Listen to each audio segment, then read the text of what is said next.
Greetings, fellow power users? I'm here to regale you with the story of intelligent marketing, cheap plastic, and sports. Please join me today as I explain why everyone you knew in middle school had a Wii and how that got us to where we are today.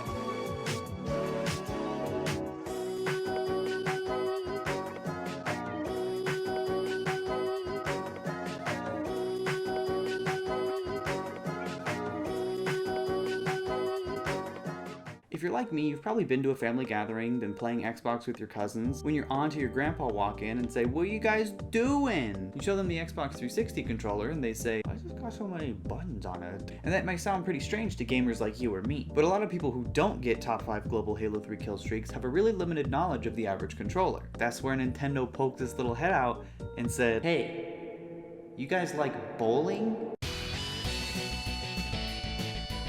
The Nintendo GameCube is one of my favorite systems of all time. That being said, it didn't sell as well as the Xbox, and it certainly didn't sell as well as the PS2. My personal theory is that Nintendo felt the need to reinvent their marketing strategy in order to encourage more grandpas and aunts to join the gamer girls and gamer boys of the world. While the GameCube was technically impressive, the library just didn't cut it. To the gamer of the early 2000s, I struggle to find Nintendo having something comparable to Halo 2, Sly 2, Metal Gear Solid 2, Shenmue 2. And while the GameCube has a lot of great games to go with it, those are little kiddie games.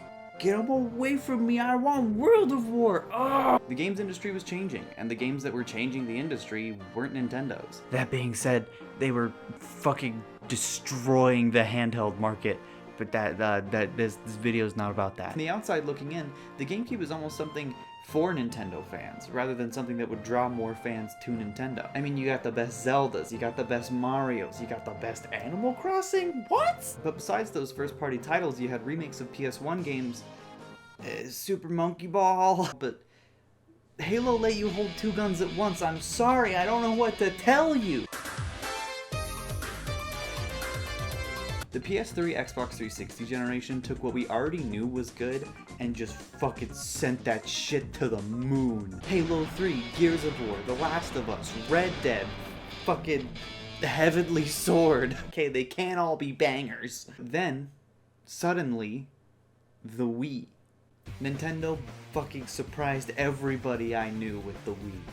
Blew the minds of every 6-year-old boy within a fucking 2-mile radius. I wanted to play Wii music so bad, you have no idea. The Wii represented the future of video games. Finally, I don't gotta deal with all them buttons. I just fucking swing this damn thing around. I'm a fucking bowler, I'm a lumberjack, I'm a musician. We all thought that this was the future. This is where gaming had to be going. We were wrong, but I'll talk about that later.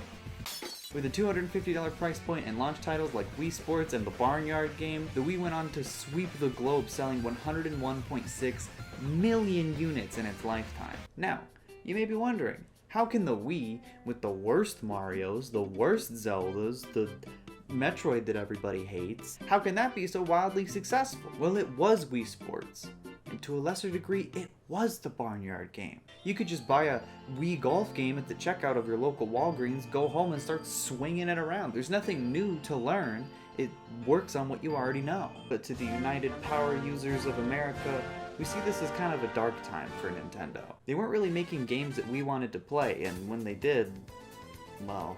And while it may seem like a time of neglect from Nintendo, I prefer to think of it as a time of incubation. Nintendo was kind of biding their time, allowing people to really acclimate themselves with their brand and reestablish themselves as a household name. And it was this harmless simplicity that allowed Nintendo's games to become accessible to pretty much anybody who had $200 lying around. But this wasn't the end of Nintendo's plan.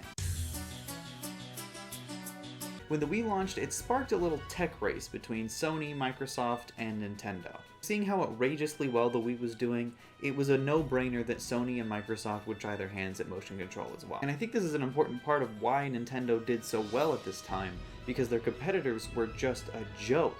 The PS Move worked and it was fine, but it didn't have a lot of games to go with it, and Sony gave up pretty quickly. The Kinect was a total joke. I'd rather have a PSI, PlayStation 2 little camera that puts you on the TV, makes bubbles on the screen.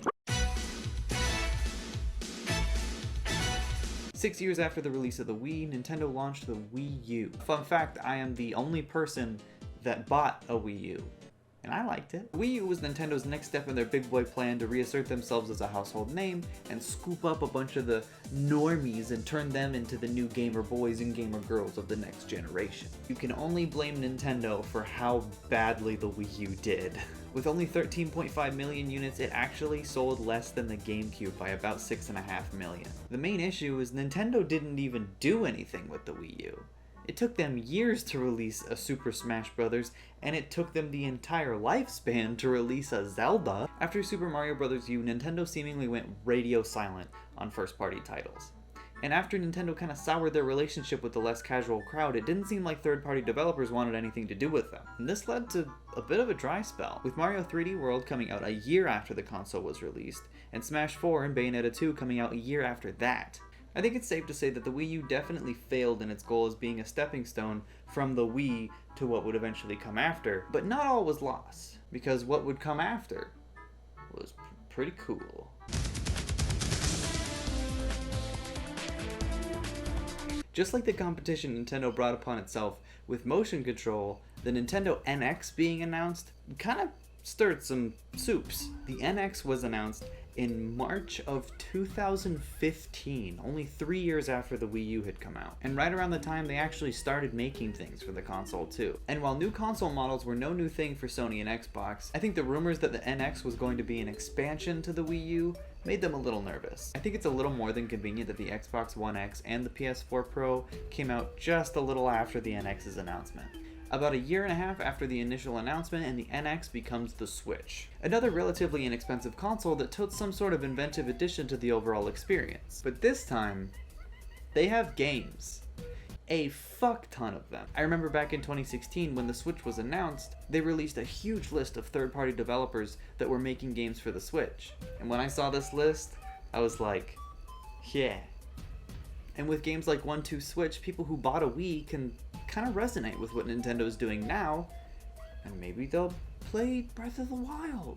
And I know the entire power user community breathed a huge sigh of relief when we got to see Zelda with his sword and Mario with his sword. The Switch, as of March 2020, has sold almost 60 million units. That's more than the Wii U and the GameCube combined, and is Nintendo's third best-selling console and could very well become the second by the end of its lifespan. I think Nintendo did a great job at bringing attention back to their brand and appealing to people who otherwise wouldn't know a Star Fox from a Mr. Fox. I think Nintendo has really intelligently pried both our hearts and our wallets open at this point, and stolen all of the money out of both of them.